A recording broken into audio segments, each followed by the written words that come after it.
এমন যদি হতো যে খাবারের জন্য নোবেল পুরস্কার পাওয়া যায় তাহলে মনে হয় যে সবার আগে সেই নোবেল পুরস্কারটা আমিই পেতাম। আচ্ছা যাই হোক, আমরা হচ্ছে থার্ড রমজানে চলে গিয়েছিলাম কফি ওয়ার্ল্ডে, মানে গুলশান কফি ওয়ার্ল্ডে, যেটা হচ্ছে আগ্রার অপর সাইডে পড়েছে। তো ভাবলাম যে থার্ড মানে রমজানের ইফতারটা আমরা বাহিরেই সারবো।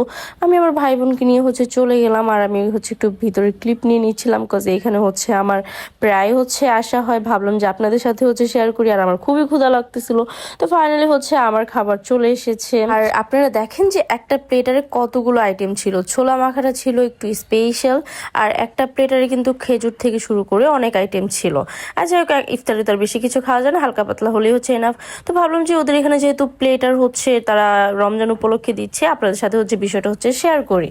তো আমি এই তো সবার একটু একটু করে ক্লিপ নিয়ে নিলাম, সবাইকে জিজ্ঞেস করলাম যে খাবার কেমন লাগতেছে। ওরা বললো যে ভালোই লাগতেছে। আর এই যে সারাদিন রোজা রাখার পর এরকম একটা মানে লেমনেড খেলে কলিজাটাই ঠান্ডা হয়ে যায়। তো আমি একটা একটা করে হচ্ছে এখন প্লেটার হচ্ছে ট্রাই করব। আর ভাই আমার খাবারের কথা কি বলবো, আমি ভাই প্রচুর খাই। আর এই চিকেন রোলটা এত অস্থির ছিল, আমি একদম পুরোটা হচ্ছে মুখে নিয়ে নিয়েছি, কজ আমার পুরোটা ছাড়া খেতে ভালো লাগে না। যাই হোক, এখন হচ্ছে আমার প্লেটার হচ্ছে ট্রাই করার পালা। আর হচ্ছে এই একটা প্লেটারে ছিল ফ্রাইড রাইস, কাবাব অ্যান্ড হচ্ছে চিকেন। ওটা একটু ঝাল মানে একটু স্পাইসি ছিল, আর সাথে হচ্ছে চিকেন রোলটা ছিল। তো যাই হোক, আমি কিন্তু চিকেন দিয়ে হচ্ছে রাইসটা ট্রাই করলাম। ভাই এটা খেতে একদম অস্থির ছিল, মানে মনে হলো যে সারাদিন রোজা রেখে এরকম একটা খাবার খেলে একদম আর কি লাগে।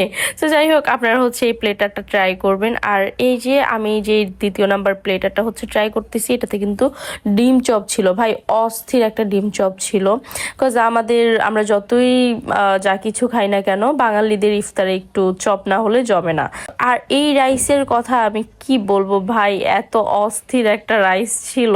মানে এই রাইস দিয়ে যখন আপনি চিকেনটা হচ্ছে মুখে নেবেন, তখন আপনার মনে হবে যে সারাদিন রোজা রাখাটাই হচ্ছে আপনার সার্থক।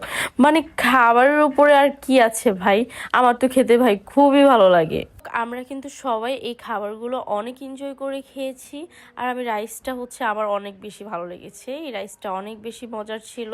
অ্যান্ড এইখানে আমি হচ্ছে একটু ভিডিও ক্লিপ নিয়ে নিলাম, কজ এখানে ছবি তোলার জন্য আপনি অনেক সুন্দর সুন্দর স্পেস পাবেন। এরপর আমি হচ্ছে যেহেতু মানে যতবারই যাই ওদের ওয়াফেলটা হচ্ছে ট্রাই করি, তো আমি একটা ওয়াফেল হচ্ছে মানে অর্ডার করে নিলাম। ভাই ওয়াফেলটা এত বেশি মজা, আর কি সুন্দর করে ডেকোরেশন করে দিয়েছে। তো যাই হোক, আমার কাছে কিন্তু খাবারগুলো খুবই ভালো লেগেছে। আর আমার কিন্তু পিছনের টেরিগুলোকেও খুব ভালো লেগেছে, কজ আমার টেরি খুব ভালো লাগে, আমি অনেকগুলো ভিডিও নিয়ে নিয়েছিলাম। আর যাই হোক, আজকের মতো ব্লগটা হচ্ছে এই পর্যন্তই। আপনারা যারা যারা হচ্ছে ইফতার করতে চান তারা অবশ্যই, মানে বাইরে যারা ইফতার করতে চান তারা অবশ্যই কফি ওয়ার্ল্ডে চলে যান। আল্লাহ হাফেজ।